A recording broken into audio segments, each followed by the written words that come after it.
hunches. Trauma, life, and burnout. I've lived through it all, and I've built something for the fighters that refuse to stay down.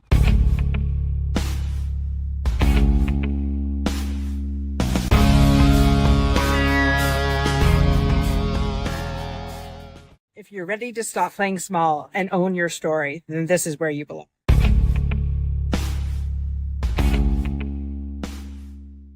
The Unstoppable Network is where the overcoming stories are getting very loud. From veterans to survivors to trailblazers, sharing their story of turning their pain into power.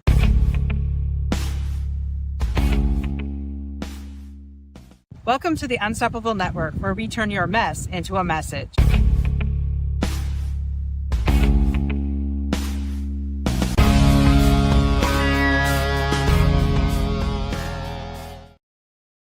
Good evening and welcome to another episode of the Unstoppable Network. I'm your host, Dorothy Odell. Tonight, if this is your first time joining us, put in the comments where it is that you're listening in from. Hopefully we have some new listeners tonight and old ones too. We love that you come back to us. And I have the distinct pleasure tonight of bringing to the screen Lisa Mason, who is the founder of Operation Talk to Me, Johnny. Welcome to the show, Lisa. Thanks, Dorothy. It's great to be here.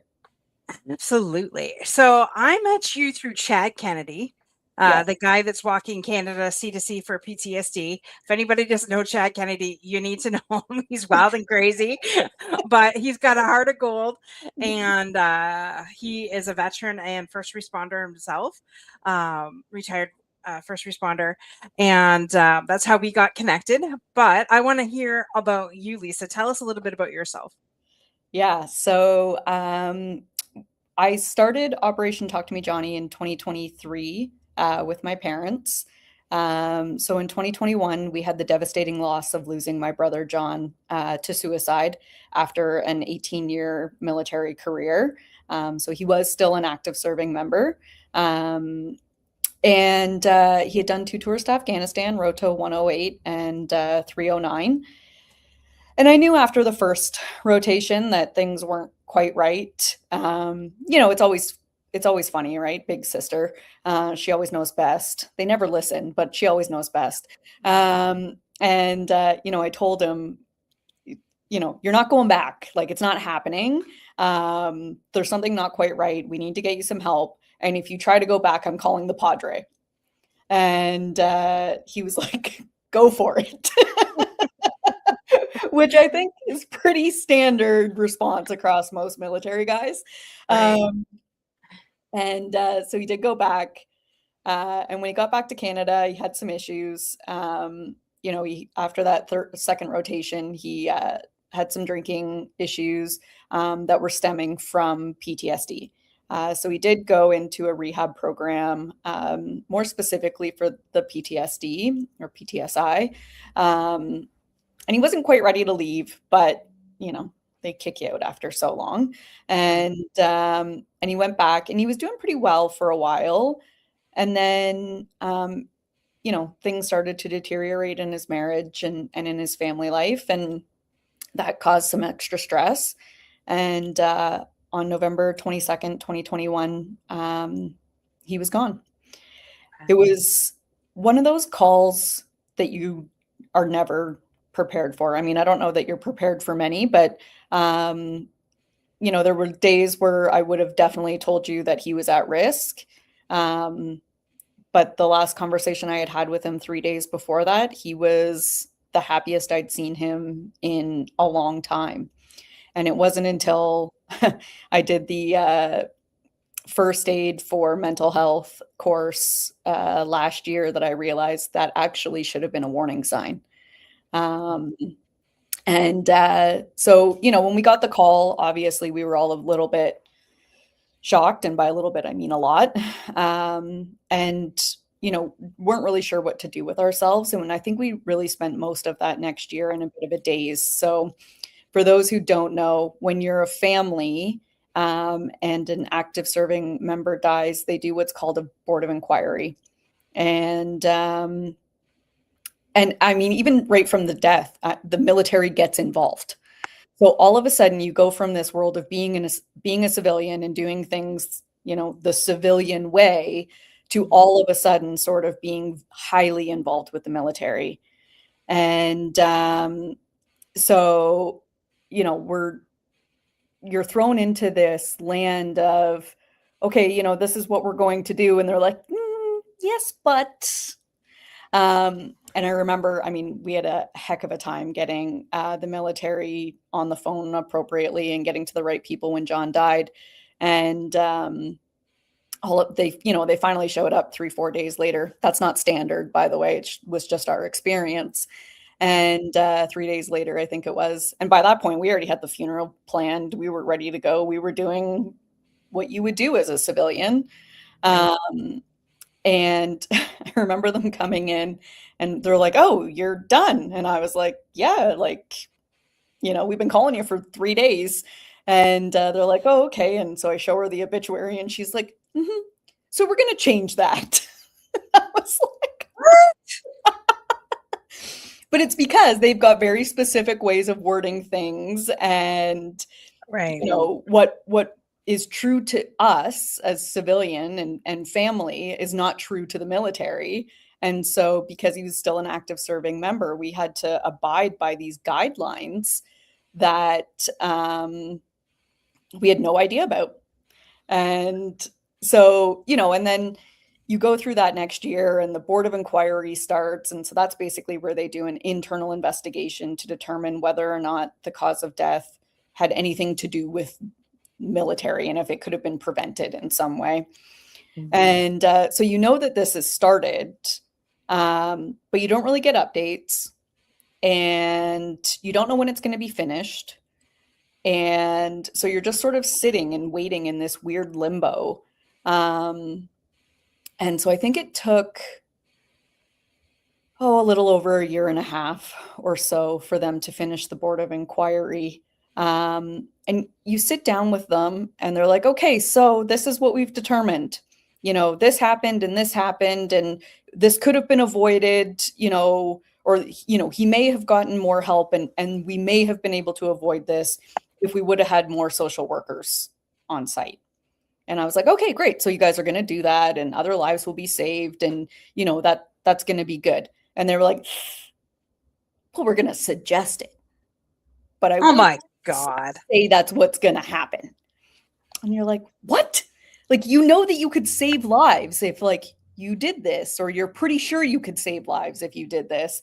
And they're like, "Well, you know, budget." And I was like, "I'm an accountant. I get budgets. Like, but I'm sorry. What's a social worker going for these days? That's more than the value of somebody's life. Like, I'm not really sure how we can state that, guys. Come on." Right. So it was at that point that mom and dad and I were just a little fed up with everything. And, you know, we had lots of great communication with the military and the people who were involved. You know, they were all kind. They were all very supportive in the ways that they could be. But nobody was going to do anything about this. Right. And so it became really clear. And through that year and a half, I had gotten involved with several military and veteran, you know, discussions, I guess, through Instagram and the likes. And one of those organizations was All Okay out of Ottawa. So I don't know if you know Matt or not. Matt Russell and his wife, Foddy. Terrific human beings, like some of the best. And they've assembled a crew of us that are from all different types of organizations. I'm the lone civilian on the docket, but you know, all kinds of, you know, former police, acting police, paramedics, military. We've even got a police officer from New Zealand in there. So there's a number of us who are ambassadors for them. But we've got a really great chat. And through that chat, I was really able to develop some great relationships, have some really good conversations with various people. And through that, I learned, you know, there's a ton of people out there making noise about this problem, but there aren't a lot of families. And so from that perspective, we had a really unique voice, which was what was drawing a lot of people to us. Or me drawing a lot of people to me crying on the internet was this unique voice that I had. And also, like, people thought that if we started something, a fun run or something along those lines, that, it might take off a little bit. And I was really encouraged to do that by Laurie McCann, was a Toronto police officer at the time. She's now with Peel Region. Also a great human if you get the opportunity to connect with her.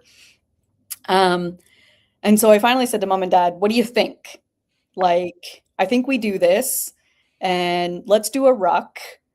We'll walk from the Sarnia Armories to the Wyoming Cemetery, which is just over 24 and a half kilometers. And it will be where John's career started and where it ended. So very symbolic in that way. Right. I said, we'll raise money and we'll see what happens. And they were like, okay. Sure. Like most parents, like, don't get me involved. I love you both, my son and my daughter, Yeah. but not really sure what they want to do. I get that. My parents were the same way. Well, and they both really wanted to do something, but walking 24 and a half kilometers, I don't think was it. But supportive parents are some of the best, and we certainly have great ones. And so, I said, look, one of John's friends named Jay, I can only ever remember his pseudonym on Facebook and not his real name. But Jay, I know is right, wrote an article about John's death back shortly after he passed, called Talk to Me, Johnny. And most people know, and Chad posted about it recently. It's a Rambo comment or a line in one of the Rambo movies, in the Rambo movie. And so anyway, I said, we're going to do this and we're going to call it Operation Talk to Me, Johnny. And mom and dad said, okay, let's do it. And so thank God, mom's been great. She handles all of our, administrative stuff and making sure that we kind of stay on track a little bit and also stay down to earth, because otherwise dad and I would take this to so many levels that we could never potentially sustain. Dad's been great about going out and getting the sponsorships and knocking on doors. And then I do most of the logistics. Right. And so we got it all set up. And we showed up that morning, and, you're going in, you're 2 weeks out. I've barely got the OPP on board because there's a political mess trying to get those guys on board sometimes. But now we're very good friends. And we're trying to raise money so that we can give it to veterans and everyday heroes, and another organization out of Manitoba that's called Forging Ahead. So they do metal forging as an outlet for PTSI. And so I'm like, oh my God, we're going to give away no money and nobody's going to be there. But lo and behold, we show up that day. We had 78 walkers do the entire 24-kilometer stretch with us. That's awesome. By the time we hit the cemetery in Wyoming, we were over 100 people. And it was just incredible. And as I stood there at my brother's graveside with the cadets, with the flags behind me, they marched us into the cemetery, and looking out at this, what felt at the moment like a sea of people who had just followed us into the cemetery to honor him. And our message, it was completely overwhelming. It took me a few minutes to grab myself and be able to say my, little speech that I had going on. And, we got over to the Legion for the dinner and the dance, and we realized that we had raised $15,000. And we were able to give away, $15,000 that year. And it was just so incredible. And, we had people showing up who weren't there, like who came in afterwards, because we opened it up to the public after dinner. And, people just, they're like, oh, we heard about this, here's $100. for letting us in, and because we didn't charge anybody for the band because we had already paid for it. Right. And so I was like, nope, just come on in and enjoy the band. And, we want to make sure these guys are playing for somebody. And the Right. band that we get every year, Scott Maneri and the Barn Burners, they're fantastic. They've been such a huge support. We can always count on them. I know last year they may have changed around camping plans to be there for us. That's true dedication. That is when you know what you're doing is right, and that because you have all these people just come around you organically and Yeah. stay with you. And they're wonderful men who have actually taken the time to learn one of John's songs that he wrote and recorded on YouTube, and they play it for us every year. Oh, wow. And so it's just, and after that first year, it was like, okay, we are never doing this again. I didn't have a big toenail for like months. Yeah. When you're a runner, that's what happens, unfortunately. But we sat down, mom, dad, and I, and chatted, and some of the things that people really found impactful that day was that my nephews came for the last little bit of it, and they were there for the last 5 to 7 kilometers. They stood with me and helped me at the grave site, and then they were there to listen to some of the band before mom took them home. And so as we got talking about things, it was okay, well, there's lots of people doing push-ups, there's lots of people doing these challenges or physical activities. So one, how can we differentiate ourselves? But also, how do we make it sort of inclusive and, get the message out there to more people while also thinking about kids and the impact not only on the veterans and first responders, but how PTSI and OSIs impact their families. Mm-hmm. And that's where our T2MJ Memorial Day came from. So it's the last Saturday in May at the Brigden Fairgrounds for as long as they'll let us keep doing that. And so we do a family fun event during the day, and then we've got Scotty and the boys come play for us at night. So a little bit of family fun during the day and a nice adult evening out in the evening. Wow. See, this is amazing what happens at a tragedy, really. Yeah. And we go through lives, our lives are busy, we don't think nothing of it until something stops us in our tracks. And it's unfortunate. But I don't know about you, but like I do my events in that because I know that I want to leave that legacy continue on, right? And I do a golf tournament in my dad's honor every year. He died of cancer. This will be our 5th year in August. And so, but we're no stranger to mental health because I had an uncle die by suicide on Christmas Day. So I get it. Like, and but it's unfortunate that something bad had to happen in order for it to come. But there's one thing I wanted to mention when you said that just a couple days before John died, that's when he like perked up. That is not uncommon. As a matter of fact, I've I don't know how I properly say this, misfortune or whatever. I've had 3 people in my life die by suicide that I've personally known, and each one of them, that was the same thing. A couple days before, everything was great, laughing and joking. Everything was going great, and then bam, it's like their last hurrah. They have it in their mind that this is it, and they're gonna. I don't want to say. I don't know what the proper word is. Like not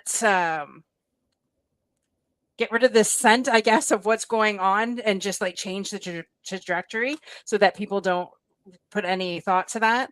But that I can honestly say is true out of the 3 that I personally know of, which is sad because you're thinking, oh, okay, things are on the upswing. Everything's going to be great. We're going, the darkness is fading and, things are going to be great. And then bam, it happens. And, I don't know about you, but I'll speak for myself. After that happened, it was just like, okay, what could I have done differently? What could I have said differently to my uncle? If I would have done this, would he still be here? That ran through my head for 10 years after the fact. And I'm telling you right now, nothing you could have done could change these people's minds. Once they have it in their head that this is it, that is it. No one can change their mind.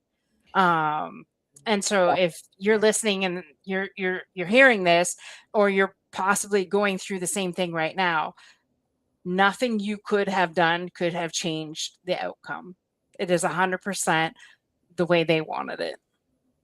Yeah, it's so sad, and I've talked about this plenty of times on our social media channels. But the guilt to this day, I mean, we're almost 4.5 years in, and it still eats me alive that I'm his big sister. I was one of his best friends. How did I not know that this was going to happen? Should I not have talked to him about this topic the last time that I spoke with him? Did that change how he was feeling about things? Why didn't I call him that day? Maybe if I had have called him, we could have talked about whatever was really on his mind that day, and maybe that would have bought us until the next day, and the next day would have been better. And do I believe that John was planning it? I don't know. There's days that I think he must have been, and there's days that I truly believe it was a moment that got the better of him.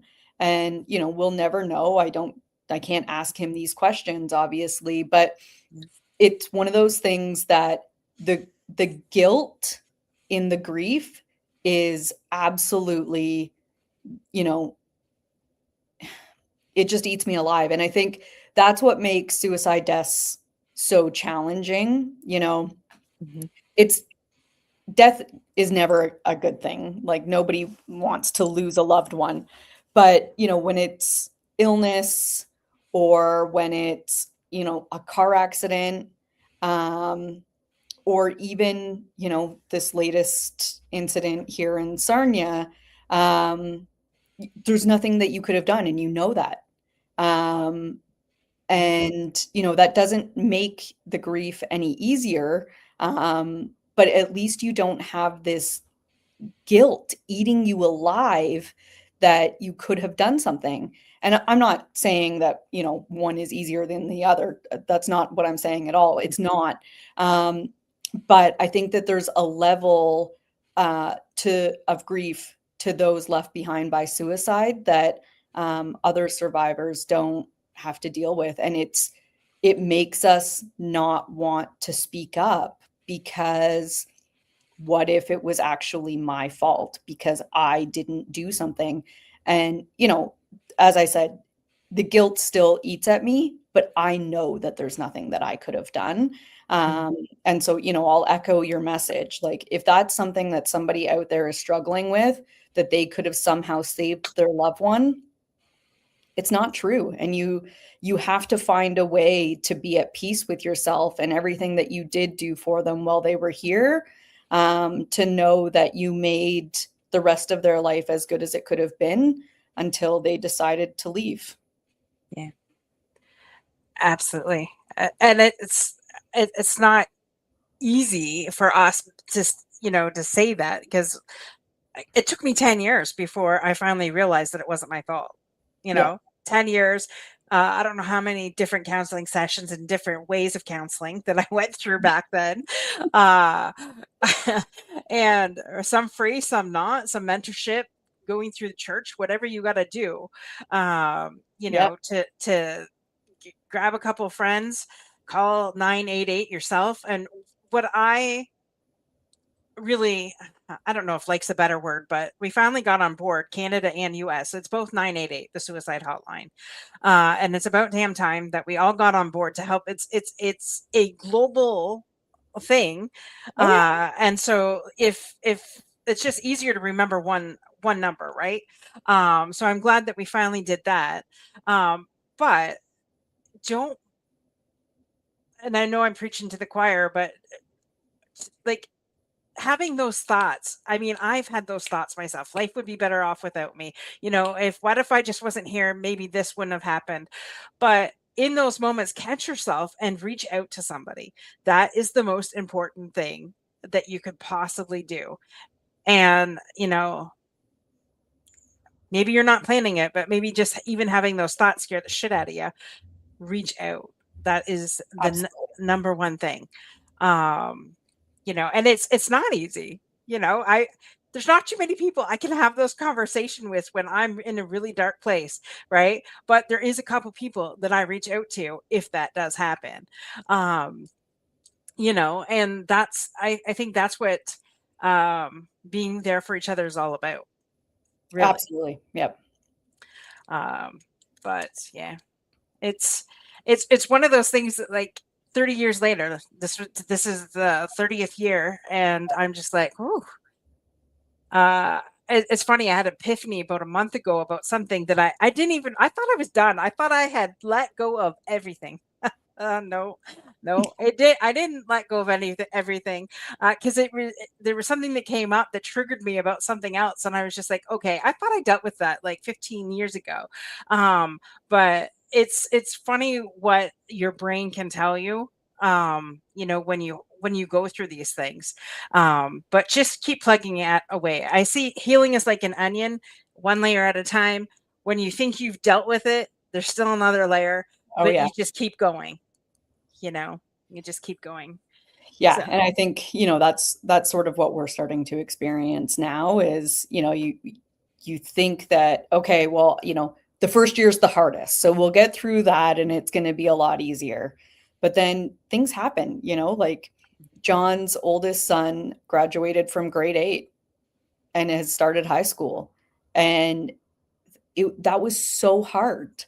What should have been a really exciting day, was still very exciting, but also heartbreaking, because his dad wasn't there. And so, you see those types of things, and and when that day happened, I realized that no matter what, I was going to be in for a life of triggers because these milestones in our lives were going to continue to happen, and he wouldn't be physically present for them. And I say that very specifically because I do think that he is present in some way, in our hearts and in our minds. And so I hold on to that as much as possible.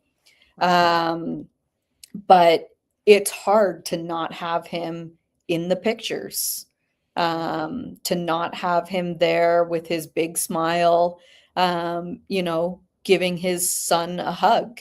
Those types of things are going to continue for the rest of my life and their lives. And that's something that I have to find a way to get comfortable in that I never expected to have to get comfortable with. Yeah. Do you also find that, okay, life just doesn't stand still because you're lost somebody that you absolutely love? Like, you're crushed.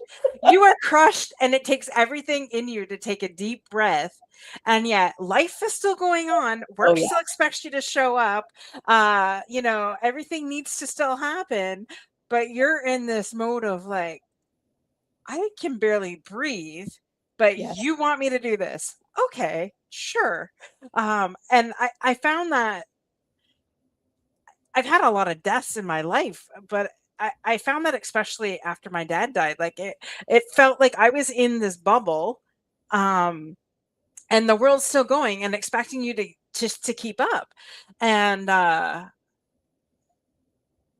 I guess that's when we have to say to ourselves, okay, we need our own self care in this moment, whatever we need to do to get through this moment. Whether, that's taking 10 deep breaths, or whether that's going for a walk, or whatever it is that brings you peace and joy, that's what we got to do. Because no one wrote a book on how to get over the grief of losing somebody by suicide. That's for damn sure. Well, or I mean, any, right? Like, I think those feelings, they happen no matter what the death is, and certainly when it's suicide, it's difficult. you know, I was getting married. I'd just gotten proposed to. My husband and I had been together for almost 7 years by the time he finally proposed. And he always does everything in his own Little time. bit late. Yeah, always in his own time. I live in Tom time, so it's um, I can't wait to be them. yeah. But so I had gotten engaged on the 30th of October, and 3 weeks later, John was gone. And I mean, I grew up with my brother, very close with my brother. He had a very dark sense of humor. The military only heightened that. And so I can remember, my aunt coming to the house the day after he passed. And, everybody obviously converged to support and do what they needed to do. And one of my aunts was like, "Can I see the ring?" And I was like, "Yeah."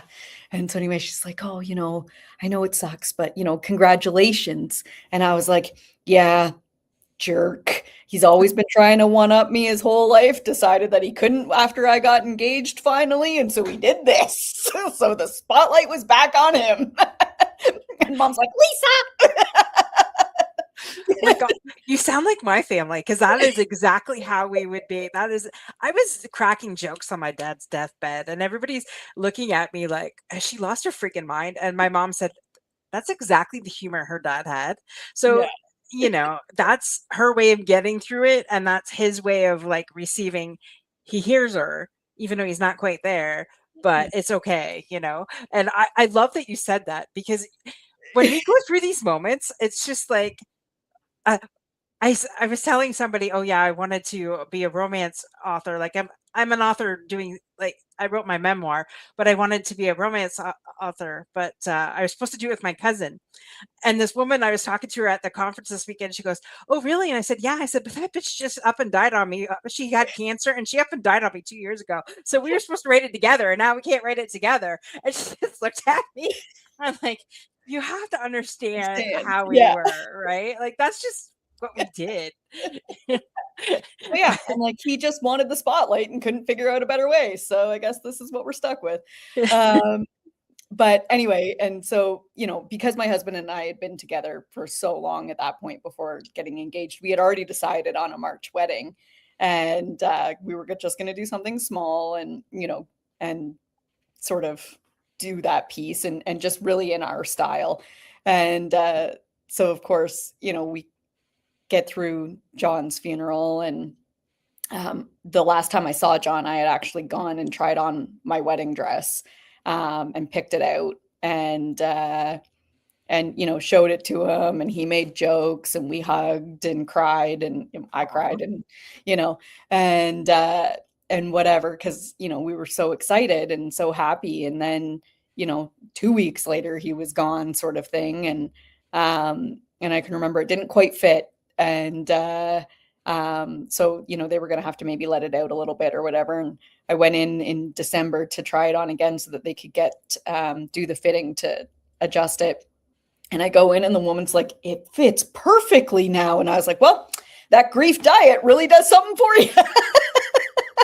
She was like, "What?" Just horrified that this was somehow a good thing for me. And I was like, Gotta look at the bright side of everything, my friend. but and it's true. Like, life does continue. And that was one of the things that I really struggled with was, do I postpone my wedding? Like, I can barely get out of bed, but now I'm gonna go and have the happiest day of my life. I don't even know how to do this without him. And work was insane, and they wanted way too much of me, and they wanted way too much on a good day, let alone what I was going through. And I'm planning a wedding, and I'm like, oh my God, like, can I even survive this? Now, I mean, thankfully I wasn't sleeping, so it was cool. I had lots of hours in the day. But it was one of those things, like, is this for real? And my husband and I were like, look, COVID's supposed to hit again. They're going to lock us down. So we're going to cancel the bit of a party that we're going to have. We'll push that out, but we'll still get married. And so we did. We got married with, our parents and a sibling each.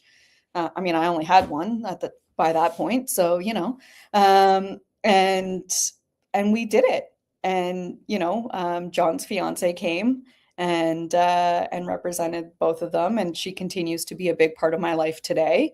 I call her my sister because it's easier. That's exactly what we are. And, but, it was one of those things where I'm standing there getting ready to walk down my mock aisle in my mother's living room to marry my husband. And you are happier than you've ever been and also feeling this gaping hole.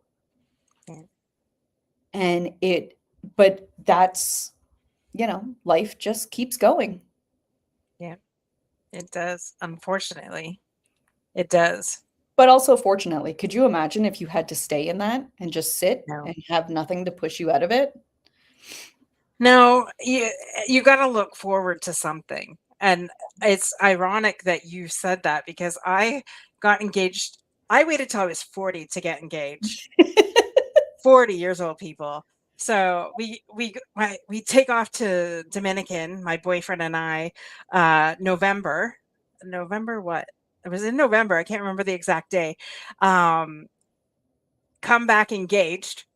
And then April the following year, my dad develops cancer.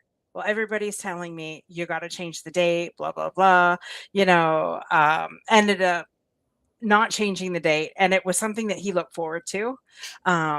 Because we ended up getting married October 26th. So when you said October 30th, I was just like, well, that's so cool.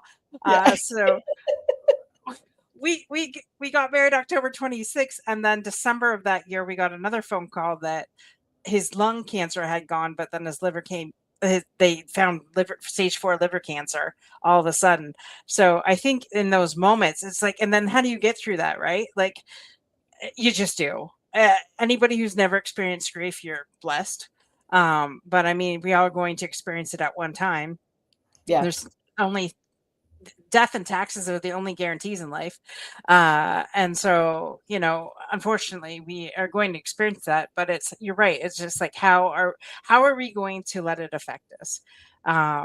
And we're still here. So, and we have to honor them. As harsh as this may sound, that was their choice, not ours.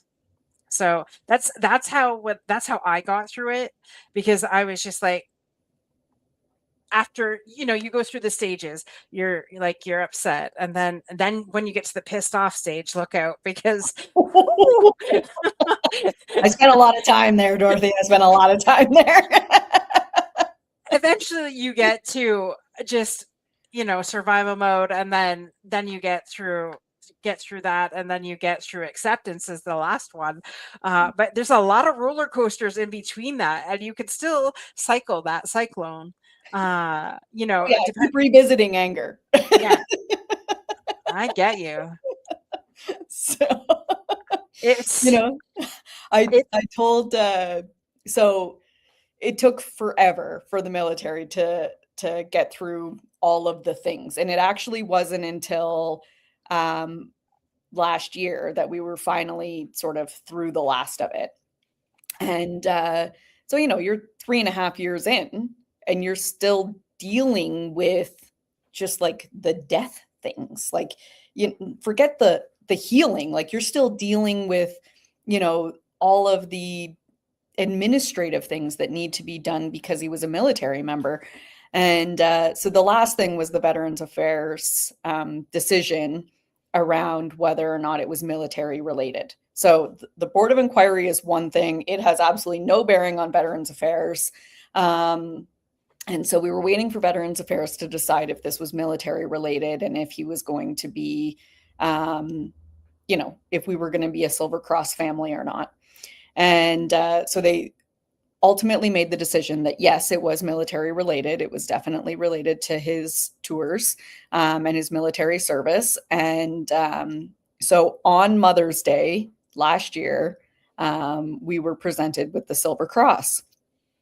And John received his.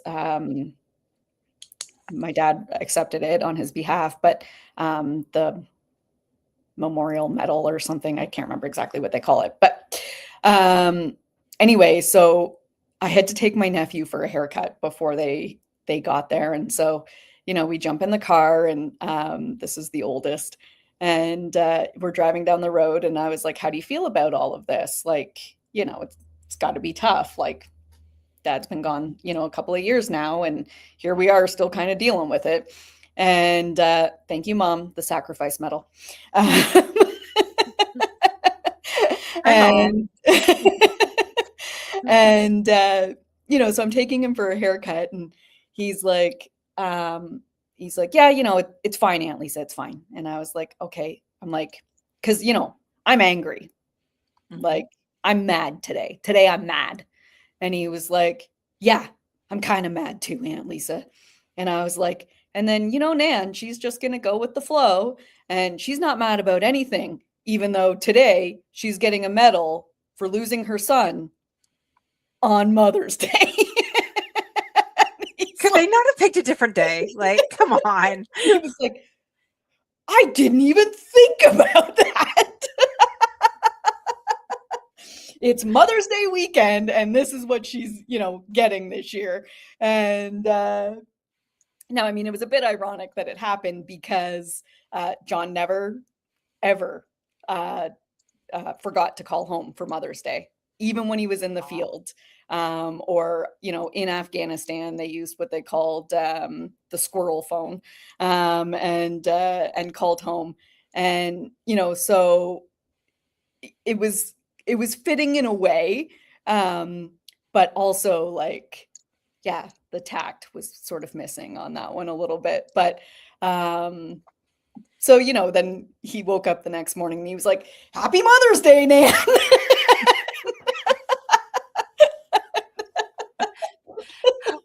Well, you could also look at it, that was Johnny's way of saying Happy Mother's Day. Yeah. So, and I mean, that's the way that I take it, right? There's these, like I said to you, I do firmly believe that no matter what, he's always with us. And it's those moments where I have to be like, all right, I know that was you. Yeah. So, wow. That is, that is a lot. And I'm sorry that happened to your family. And I didn't realize the amount of stuff that you, like, as member of the military has to go through, like if they're still on active duty. Both my uncle and my great grandfather have been gone, and they were not in active duty when they died. So you're my first story that I've learned something new. So thank you. Oh, you're welcome. Not that that's a. Anyways, what I mean. I feel we have the same sense of humor, so you get what I'm talking about. It's like it's weirdly like we're related, because it's like I get what you're saying, and it's I don't know how you feel, obviously, but I get what you're saying, that dark humor sometimes that's what gets me through, honestly. Oh, I mean, the number of times when I'm feeling angry or, a little bit upset in some other way, that I'll call, one of John's friends or like military guys, and like, we'll just shoot the shit. And it always leads to dark humor, always, with those guys. And it's almost the prescription that I needed. Like, I think sometimes, a little dark humor can go a long way, especially, as it feels like it brings me closer to John. I have to ask, so since you got the Silver Cross, they acknowledged that his death was through service. Are they going to add more therapists for other people? I don't know, probably not. So in other words, Canadian government, we have not learned our lesson. Canadian VA, like, come Yeah. on. Yeah. Yeah, No. let's see. Okay, so this is the problem that I have after interviewing over 100 veterans and families. This is the problem that I have, and I hear the same story over and over and over again. They're done. Most of my stories, they're done. Now they're civilians. What the hell did they do? They have no idea. Or, I've had one gentleman, he was in active duty, had attempted suicide 3 times, and thank God he never succeeded. Um, and then finally reached out for help, and they're like, make an appointment. So fortunately for him, that pissed him off enough to say, wait a minute, if I'm get treated this way and I've been in service for 28 years, what are the people that are coming below me, right? And so he tried to make a difference. In my mind, these men and women are trained to kill, but they're not trained on how to deal with it. Oh, no. So while they're in the inside, still in active duty, why are we not doing what we can to get them the help that they need and to say, wait a minute, okay, this is how you have to do it when you work for, I guess it's not Uncle Sam in Canada, but whatever it's called. But this is your mental health checkups. And, this is how you deal with it, right? Uh, a different way. Like, coping mechanisms and a way to deal with that, right? Like, I can't imagine like some of the stories that I've heard of, like, blowing up villages and then there was a little kid there and Oh, caught in the crossfire. Talk about guilt, survivor's guilt, right? And but then, so how do you do with that while you're still on the inside? Don't wait till you're on the outside, or God forbid, um you can't deal with it, so then you decide to take a different route. yeah. And that's what's always, as soon as it didn't even take 100 people for me to interview, I got that feeling. Why can the government get that and get the help that they need inside? You say it's funding, fine. I'll freaking fundraise for you all goddamn day long to get that help that our men and women need. Don't tell me it's about funding, because how many freaking millions of dollars has our prime minister, premier, whatever, spent on stupid crap when that could have been putting back into our military? Yeah. Well, I mean, our military's been underfunded for our entire lives, Dorothy. Like, um, it's people, Canadians don't take pride in the military the same way that they used to. Um, and, I don't say that as a slight to anybody. It's just we've been fortunate enough that we've not had anything drastic happen here that's made us embrace our military in any sort of way. So, unless you're a history buff or over the age of 50, most people don't care about the military unless it impacts them directly through family or friends. And, it's a really unfortunate thing to say, but it's funny that you bring this up. Why aren't we teaching them mental health, while they're in? I said the same thing.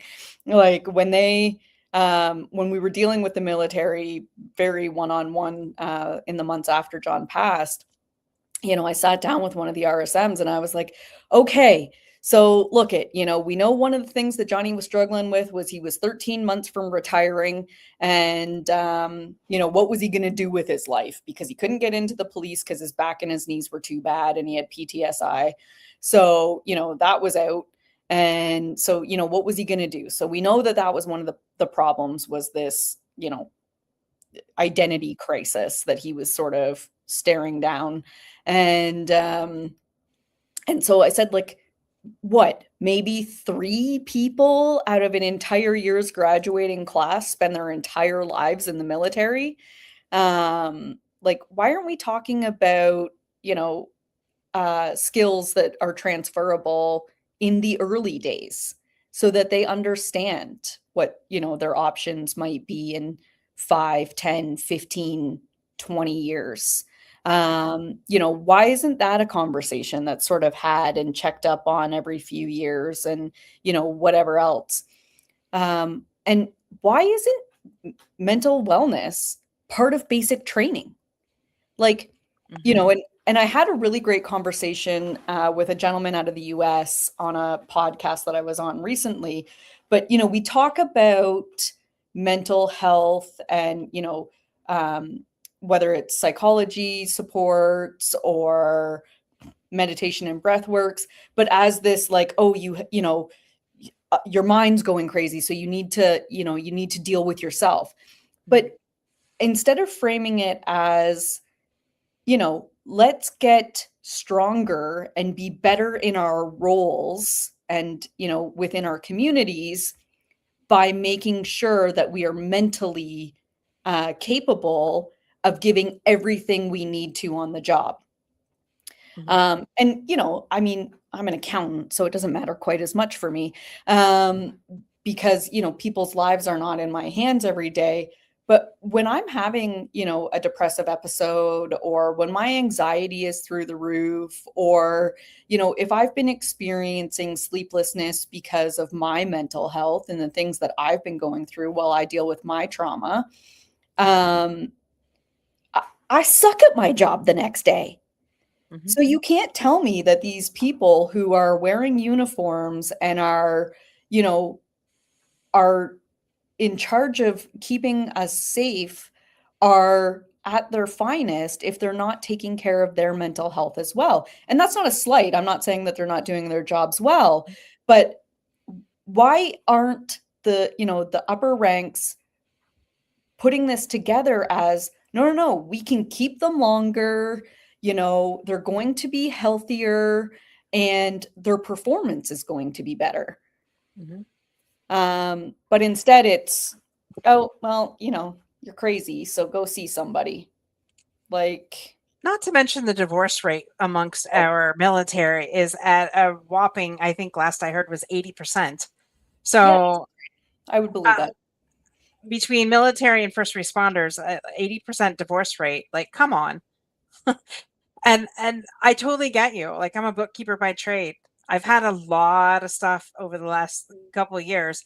I'm not my best when I'm like got a mental shitload that is just laying on top of my head. Like, that's, I don't think anybody could work effectively with that, let alone somebody who, you know, has been in Afghanistan and seen what they've seen. Yeah. You know, it just blows my mind. I interviewed Bruce Moniker.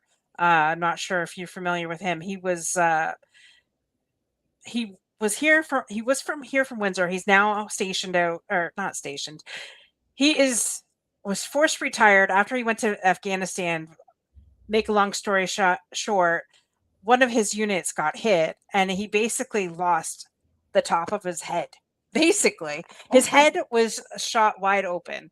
So like the breeze was going through his hair. And so he survived. By the grace of God, this man survived, lived to tell about it. I met him down at the Afghanistan Memorial, which I didn't even know that Windsor had downtown. They were opening it up last summer. And I met, well, let's back it up. I met the president of the North, I think it's the North Riders Association. I had no idea we had a motorcycle veterans. I had no idea. I learned a lot this past summer at Hogs for Hospice. Anyways, so I met these guys. They invited me down there. So I'm listening to Bruce's story and I'm just like, and behind me, I hear these guys and they're all veterans and they're talking about their time in Afghanistan, and I'm hard of hearing, but I could hear them. And I was just like, so I waited till after everybody was done talking, you know, up at the top. And I turned around, and this is not like me. Like, I can say whatever on the show. I have no problem. On other people's show. In person, sometimes it takes me a little bit of courage to like have these conversations. So I turn around and I said, by the way, I heard that you all served in Afghanistan. Thank you for your service.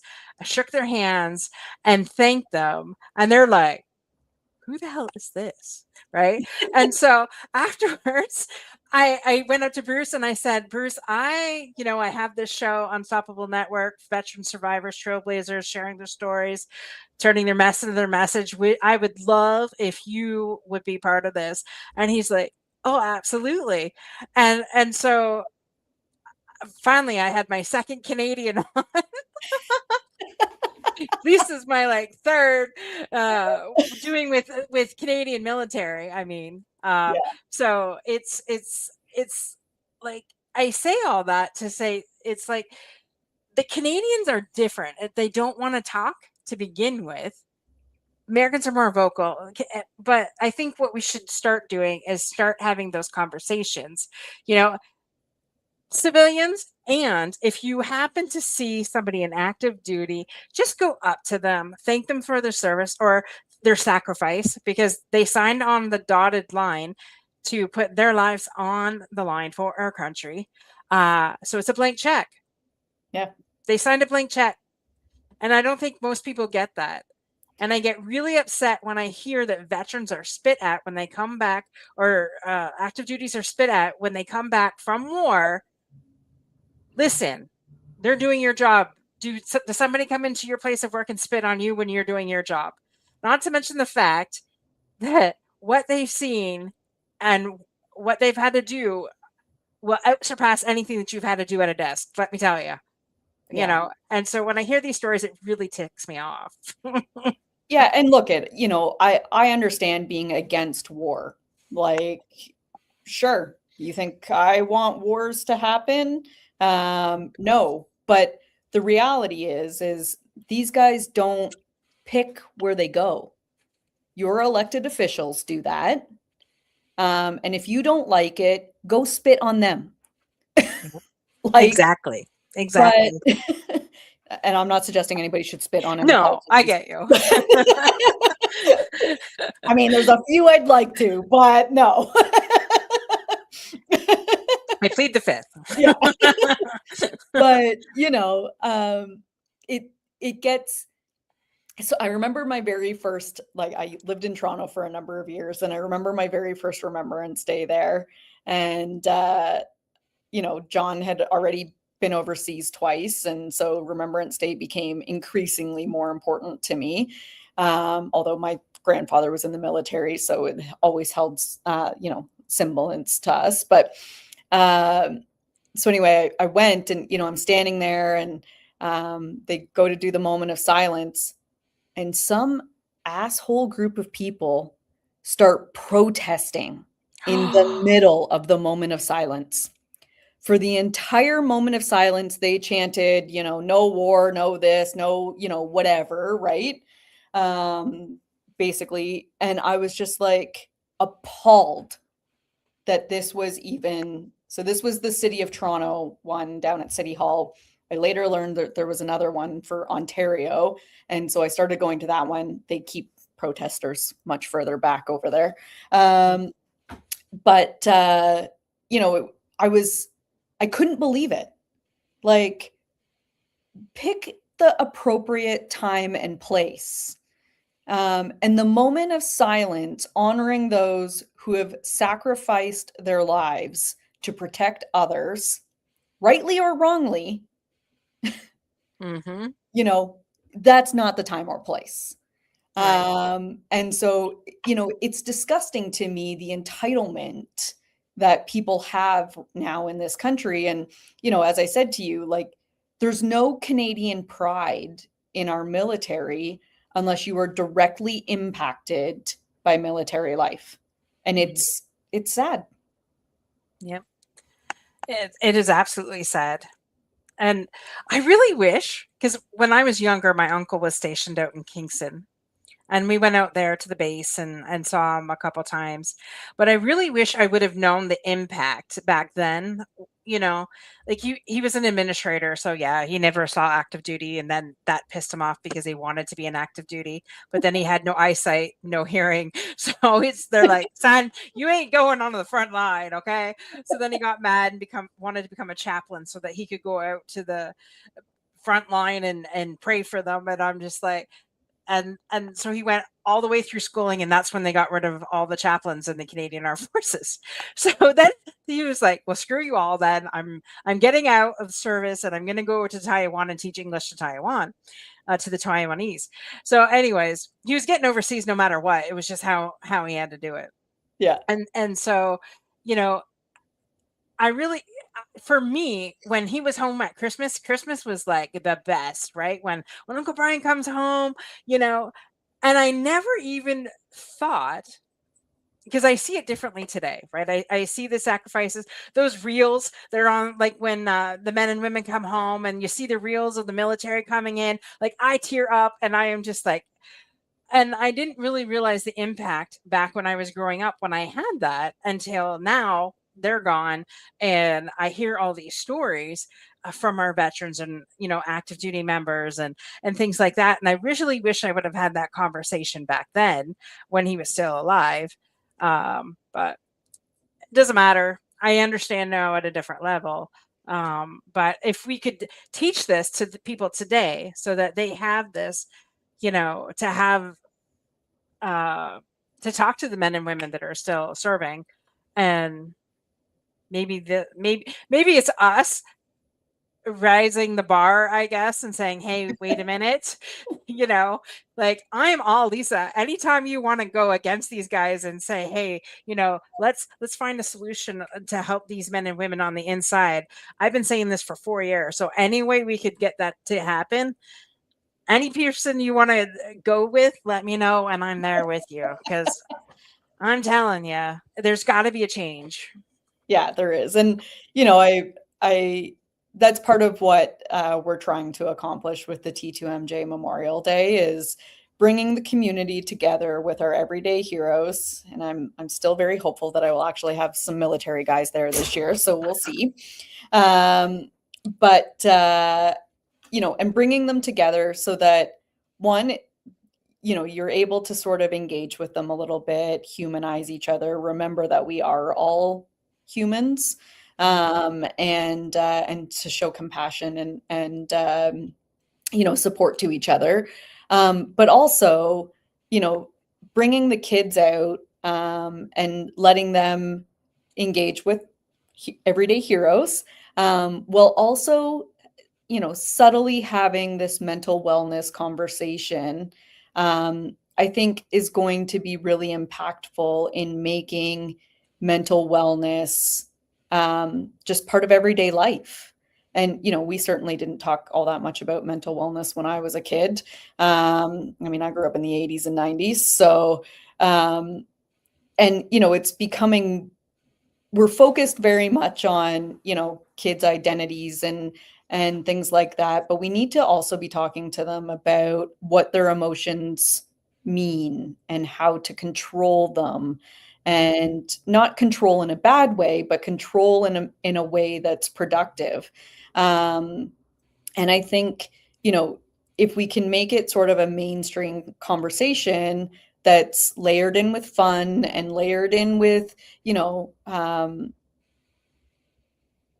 just a day out with family, family support and things like that. I think I'm hoping that it will be really impactful in getting rid of the stigma for that generation. I don't know if we can do it in my generation, in the rest of my lifetime, maybe. But I certainly hope that we can do it in my nephews. Yes. Well, I'm hopeful that we'll do it in our generation. Well, we'll see. Well, so what's really depressing is I saw this post the other day, and I forget her name. Her name was Dorothy something. I forget what it was. Anyways, so she knew all what was going to happen with Martin Luther King. Like, she was dead set against the divide and against, the black versus white thing back then. And so she was white, and she was doing everything in her power, especially she was an actress in Hollywood, or she was working for the Writers Association or something like that. And she was like, back then in the day, back in 1930, she was being proactive and sharing the stories and really out there. And she ended up losing everything she had out of Hollywood and ending up dying in a hotel, because she just No one would hire her after she said her piece. So after she died, she left all of her funds to Martin Luther King. And then he died just like she said he would. I think a week after, within a couple of days of her dying. But she, like, this was a woman that was out there pounding the pavement, a white woman pounding the pavement for a black man. And, it didn't happen in her lifetime, but look at what it got to today. Like, they're just honoring her. And I'm just like, okay, no, I refuse to believe that everything that we're doing with mental health is not going to be at least somewhat finished in my lifetime. Because I think there'll always be a little bit of a problem, but I'm hoping, when I started this 5 years ago, it was 22 veterans a day were dying by suicide. Within the first year of me talking about this, it had went up to 44. Oh yeah. I did a 24-hour live stream event, and we figured it out that 156 people were dying by suicide between civilians and military every freaking day. And I think it was every day. Yeah, every day. And so I was just like, okay. And I don't even think we have tipped the iceberg. So it's funny because Lisa and I started this conversation. She had put on her sheet. I said, "What are you most passionate about?" She said, "In getting loud about mental wellness for veterans and first responders." And I said to her, "I feel like we're talking into a void. But I pray to God that that changes around, and that I see in my lifetime that, people are taking this seriously, that our men and women in uniform are getting the help that they need, whether that's in the military or first responders. Because I've interviewed a lot of first responders too, that this is happening to them. If they were to say to their commanding officer, "Hey, I'm not doing so great mentally," the first thing they're going to do is pull their badge and their gun and say, "See you later, son or daughter." And that's not what they need. They need help. They need the support, right? That's why first responders don't go and tell that to their chiefs, right? And so we need to change that, I think, from the inside out. And that's what I want to accomplish in my lifetime. But we'll see. Yeah, that would be fantastic. And again, I think if we bring that back to a performance discussion instead of a mental wellness discussion, there's the potential that it could go further in our lifetime. But if not, I think we're waiting for the next gen. Well, come on, next gen. Come on, next gen. Because I look at some of them and Oh, Dorothy, that is a conversation that we could talk about for days. But I know, and we're past the hour, and I think you and I could probably go for another hour at least. But I want to be mindful of your time, and I really appreciate you coming, Lisa, and sharing your story and sharing Johnny's story. And so your event is May 30th at the Brigden Fair. What time does it start? Noon. Okay. And where can they find information about it? Yeah, so they can go to www.opt2mj.com, and there's some information up there, or you can follow us on Facebook at Operation Talk 2, the number, me, Johnny, or on Instagram, I think it's op_talk to me, Johnny. And we're always posting about it, and we look forward to seeing everybody out there. Perfect. And I just realized that I spelt your thing wrong, so I just changed it. Oh, thanks. I didn't really. You should have said something earlier. I felt like a dummy, but let me save this, put this up. There we go. There we go. The number two. I will make sure it's correct, and it is correct in the show notes. I did this quickly. This is what happens when you do things quickly. Anyways, don't do that. What? No, 80 minutes, no one's counting. What's another hour? I could go, but I know that some people go no, sometimes 20 minutes is too long for some people, but I promise we'll have Lisa come back on. And I'm going to try my damnedest to get to her event in May 30th. So maybe we can do an in-person interview then. Oh, there we go. I'd love to. If she has time. Katie's like, do you two know each other? No. No? No. Oh my gosh. She's okay. I met her through Chad too. It's funny because I thought she was actually you, and I was she had popped up in one of my other things, and I'm like, oh, wait a minute, you're with Operation Talk to Me Johnny because of the Mason, right? That's what Yep. got me. And she goes, no, but yes, Chad and I introduced you. She's with Serenity Acres out in Alberta. Oh, wonderful. So I'm surprised Chad didn't put you two together. Not yet. But we'll connect you all together. Are you going to be at Chad's event on the 29th? I am hoping to, but we have a lot of setup that day for the next day, so Okay. we'll see. Nova Scotia. I'm sorry. I apologize. Not Alberta, no, Nova Scotia.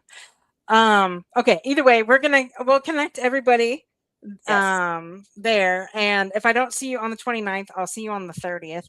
I'm gonna drag my family out there. I say that because my guys are video gamers, and like I try to get them out into the sun once in a while.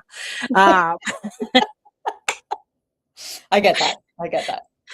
I might have to bring a girlfriend instead, but either way, we will come out there, support Operation Talk to Me Johnny, and yeah, if everybody else could do that too, go to Lisa's website, opt2mj.com, and go check it out. Go support your veterans and first responders out there, and let's have some family fun. Yeah. All right. Thank you so much, Lisa, for coming on. We Oh, appreciate you. thank you.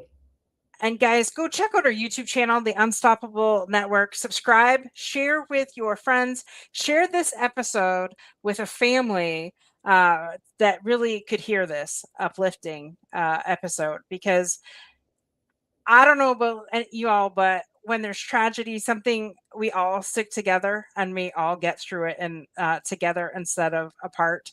And let's take something that we never really thought that we'd do, that we would go through, and turn it into something positive.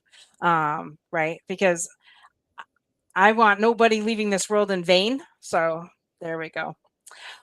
With that, be unstoppable in all that you do. And remember, same time, same channel next week. Bye for now.